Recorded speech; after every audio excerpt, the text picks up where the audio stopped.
Ho, holy shit, the Paladins Christmas update is here.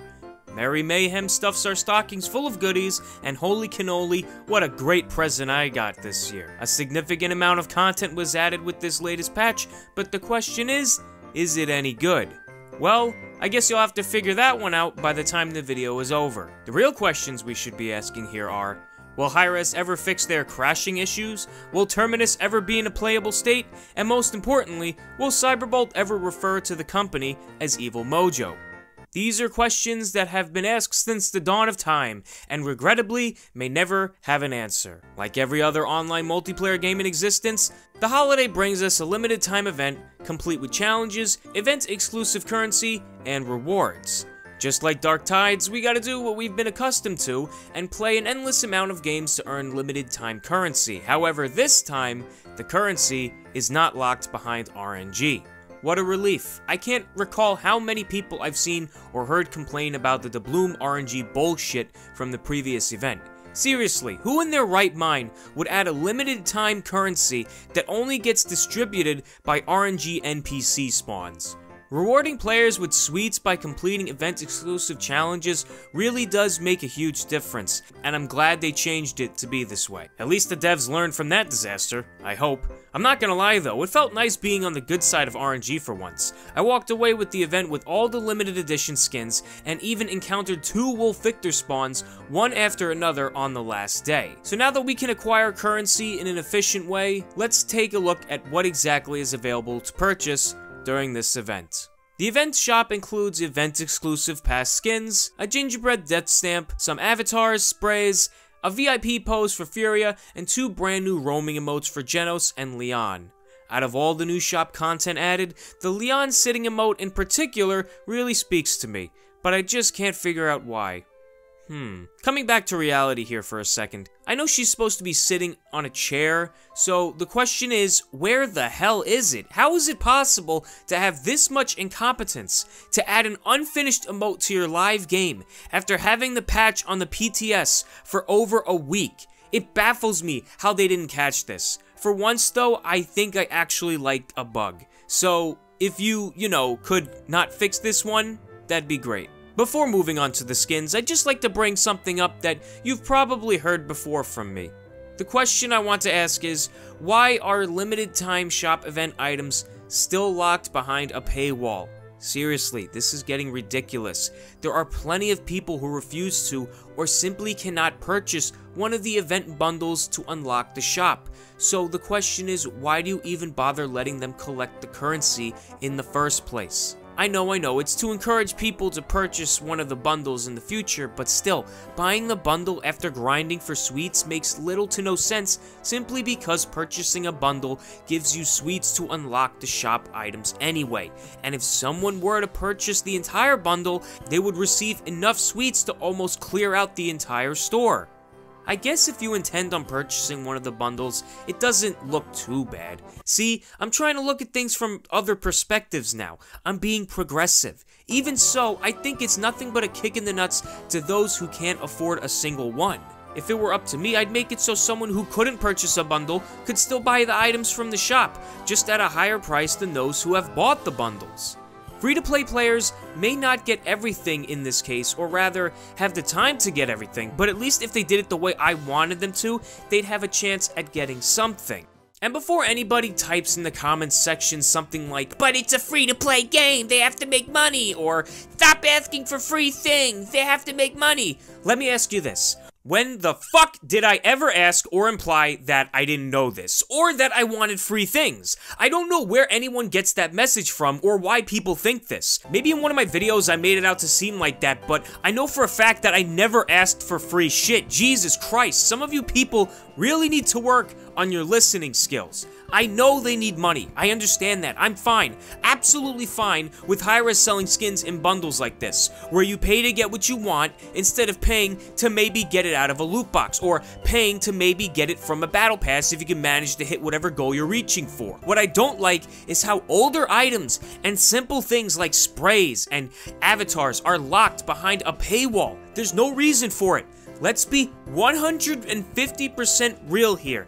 The main appeal, the main draw of these limited time events are the skins included with them.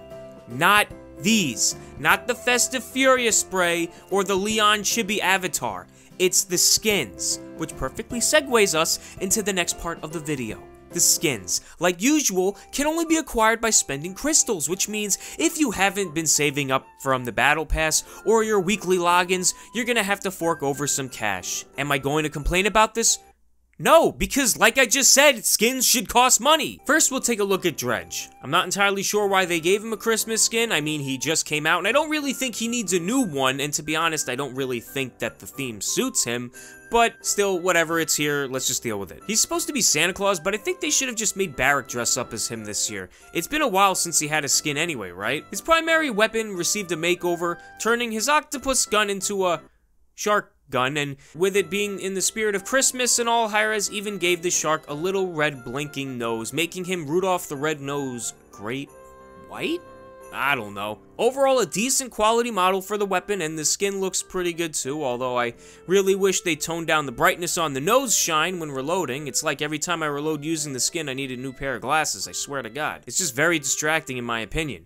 The gun also has a little naughty list, which is a nice touch, although I wish it had character names on it, but hey, what can you do? His weapon and abilities have different particle effects, also playing into the Christmas theme. However, with these changes come more visual clutter. It really just goes off the charts. His particle effects seem a bit more in your face now because they're brighter than the default blue ones. It's really hard to see what's going on when Dredge uses this skin. Not only that, but taking another look at his weapon for a second, did you notice something different? It's smaller, it's less cluttered, it's easier to use. There's no octopus tentacles jumping around. Using this weapon over the default one literally gives you an advantage over another Dredge player who doesn't have this skin. That's not an opinion, that's a fact. You can see more of the screen, you can see more in front of you. And for those of you who are probably waiting upon hearing this, here's the part where I insert a Paladins is going pay to win joke. Now, I don't know about you, but personally, this Terminus skin I find is pretty great. I've been waiting for something like this for him for a while now. Not so much a Yeti, but more of a gentle giant type of skin. Sure, he looks menacing, but once you start using the voice lines, you know he wouldn't hurt a fly. Not like he fucking could anyway. Terminus is in the most broken state he's ever been in. He's damn near unusable. I played with a few buddies of mine, and on multiple occasions, anyone playing Terminus on our team or the other would go invisible, fall through the floor, or not be able to use their ultimate. Or they would just T-pose for half the game. It's ridiculous. I realize that I'm supposed to be reviewing the skins, but I can't be asked to hold off on this rant right now. Please, Hi-REz, fix your goddamn game. After you guys remove firing line from Con with the new balance patch that's coming up, I intend on making Terminus my main front line. So hurry the fuck up and rectify these issues before I rectify you. Oh, and the sound that the axe makes when it connects with an enemy or just slams on the ground is top tier. I love heavy sounding weapons. Next up is, oh great, another Maeve skin. Just what we needed. Just what the fan base fucking needed. Way to go, Hi-REz. Not only have you convinced your Maeve players from playing anybody else, but you've also gone and attracted a boatload of people who aren't familiar with her kit to try her out because of this skin alone. Wonderful. Fantastic. Now I have to stay out of competitive for the next 3 months because I'm gonna have people that don't know how to play Maeve playing her. First it was with Pepper, now it's with Maeve. What's next? I bet there's gonna be at least one of you watching that'll try and call me a hypocrite for hating on this waifu skin while being happy that Lian got one, but see, here's the thing. The inconsistency of Maeve players is incredibly unmatched. Maeve players are usually an unstoppable force to be reckoned with or are a complete joke, and usually it's the latter. There's absolutely no middle ground for Maeve players. You're either great or you're shit. The same goes for, say, Pip. You're either fantastic, doing what you're supposed to be doing, like healing for one, or sucking shit through a straw after you let your team know as soon as you load into the spawn room that you're a trans role Pip main. Lian, on the other hand, can be useful regardless of how bad people are, thanks to her auto-aim abilities and death and taxes, at least until the new balance change comes around. Good Lian players are hard to find. Bad Lian players are as well, but for the most part, the Lian players I find in my game seem to be in the middle ground. Even so, when I happen to find a bad Lian player, the death and taxes crutch usually sets them on the same playing field as everybody else. It really does take a lot to be bad with her. Really, it does. For Maeve, not too much. Jesus Christ, another rant and we aren't even through the skin section yet. Someone, get me a fucking pretzel because I need to put all this salt on something. Anyway, the skin certainly does show off the holiday spirit. I like how she looks like a little slutty Christmas slut, I don't know. My favorite part of the skin is the voice lines and the ultimate music. I mean, it's not every day that Maeve gets a skin where she acts like a total slut with her titties hanging out, making sexual innuendos left and right. Oh, wait. Yes, it is. I just love how, as soon as Hi-REz confirmed that Maeve is, in fact, of legal age, they started pushing out sexy skins for her. Not that I have an issue with that in and of itself, the more skin the better, but still, it just rubs me the wrong way. And no, even if she offered, I'm staying loyal to my beautiful wife. The last skin we have to look at is Willow. Willow gets a... Whoa, what the fuck is wrong with her face? Hold on a second.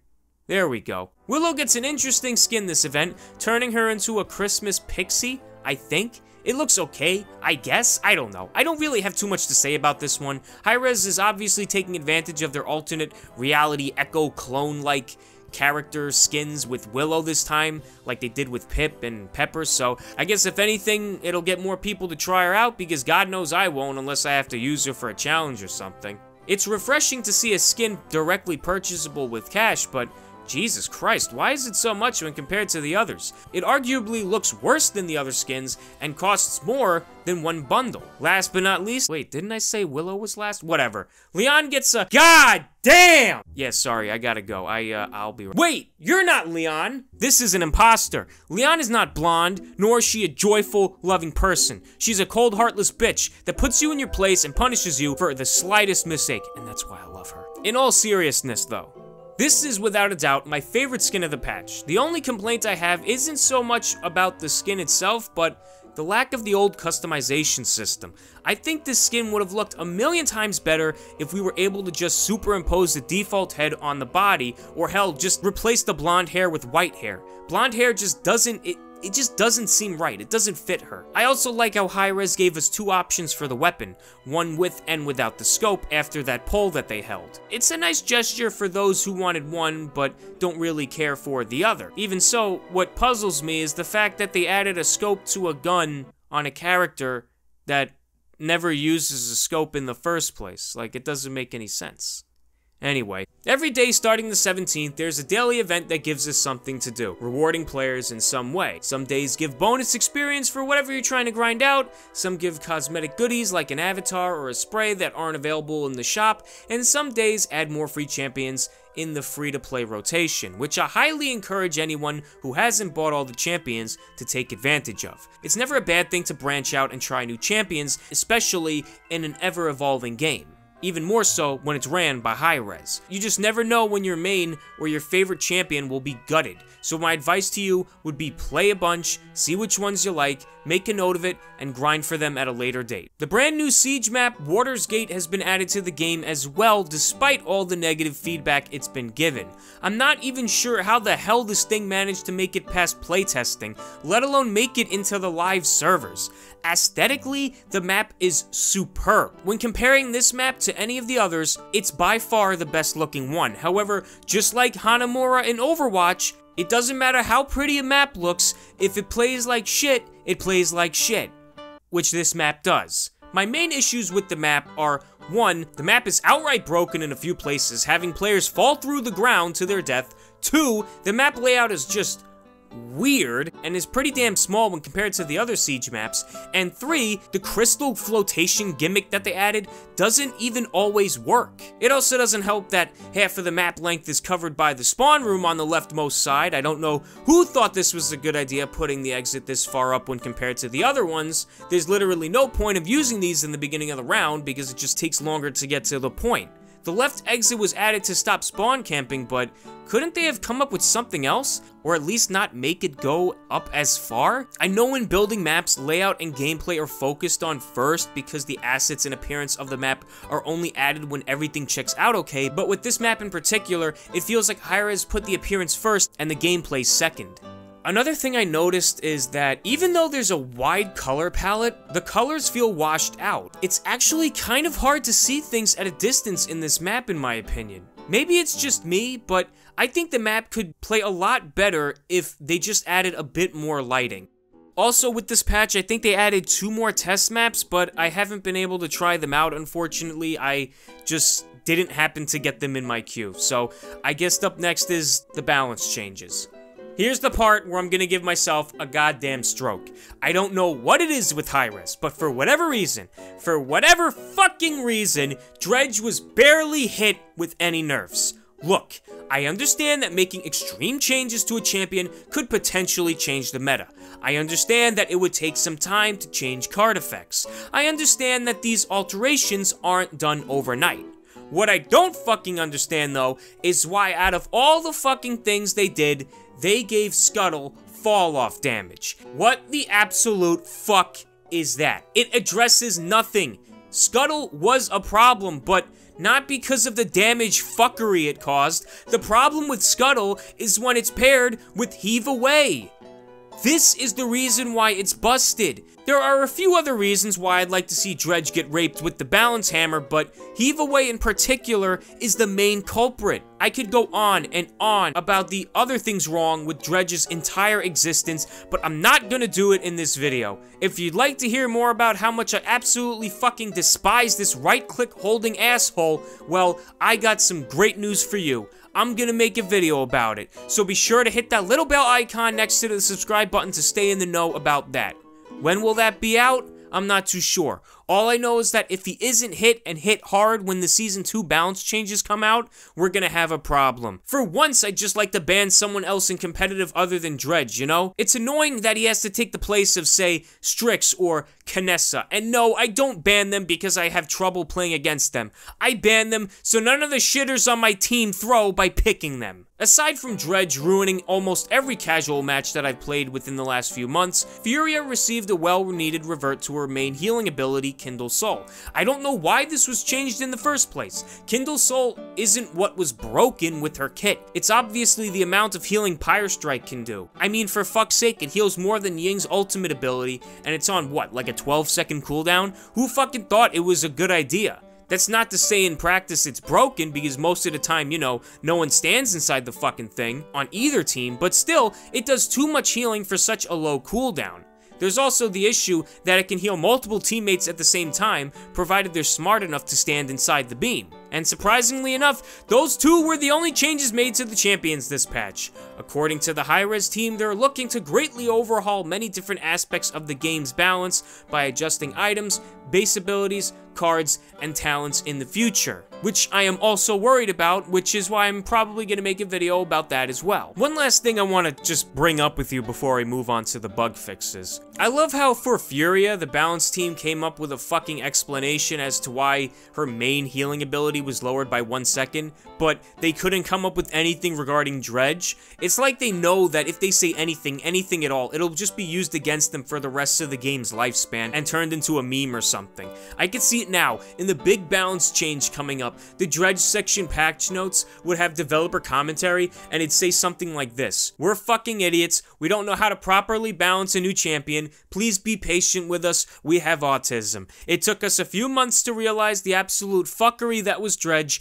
and we're sorry for all the pain that was caused with the release of this champion. We're doing our very best to fix him. We've completely removed him from the game, and we will think about what we've done. We've also locked the developers who approved of this kid in our basement dungeon where they will never see the light of day again." Alright, now let's talk about the bug fixes. The first one on the list is an issue where Cassie's ultimate permanently revealed the enemy team? What? How the fuck does that even happen when all you do is add new skins? What kind of spaghetti code is this game made from? I know Hi-REz games are basically held together with gum and rubber bands, but this is ridiculous. Fucking RuneScape, a game developed in Java over 10 years ago that has spaghetti code out the ass and is completely unintelligible to the current developers, runs better than Paladins. How does that happen? Other than the mysteriously malicious bugs somehow added to the game by God knows who, or how, Ceres's audio loop glitch was finally fixed. Or so they say. I haven't encountered it myself,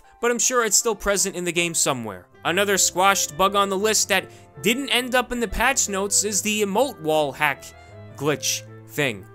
I don't really know how to exactly label this, but it was a bunch of bullshit, and I'm glad it was fixed. I swear, it's just like I said, with all the bugs in the game, you'd think that someone was intentionally adding them. I wonder how many other bugs they fixed and haven't listed in the patch notes, because off the top of my head, this is the first one. Overall, Merry Mayhem is an underwhelming farewell to 2018.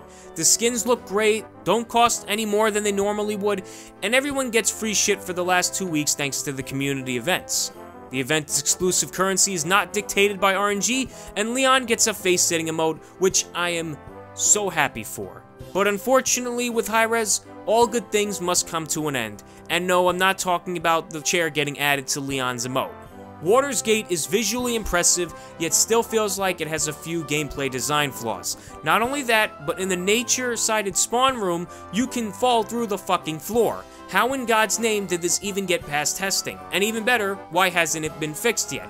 The shop is still locked behind a paywall, the shop doesn't even work properly since you can just get some of the items for free without paying for a bundle, and the bugs keep on piling up overall. Not being able to join a game in solo queue unless you leave a party that you're not in, abilities randomly not working, Terminus not being playable properly 3/4 of the time, Terminus not being banned in competitive play until he's fixed entirely, throwing the brand new buggy map into competitive on the first day it's out, the map not having the correct thumbnail on the loading screen, loading frames being added to the game before they're even finished, battle pass challenges that stop working completely, and adding emotes that aren't even finished, and worst of all, Dredge still exists. I'm gonna do something new for this video. Instead of weighing the final score based on everything, I'm gonna give this patch 2 scores. One for the event itself, and one for where I feel the game is right about now. For the event, I give it an 8 out of 10. Good job, you did a thing, congrats. For the state of the game, a 4. It's embarrassing how much has gone wrong in the last few updates or so. I just can't wrap my head around it. That's it for this week. Let me know what you think about the holiday event down in the comments section down below, and as always, leave a like if you thought it was somewhat entertaining, and be sure to subscribe and hit the bell icon if you haven't already, if you like what you see. If you'd like to connect with me, I have a Twitter as well as a Discord server, and if you'd like to support me in the channel, feel free to purchase a Syberbolt t-shirt. The link for all of these mentioned can be found in the description down below. Anyway, thanks for watching, here's hoping next year we'll actually see some polish, and I'll see you next time. Later.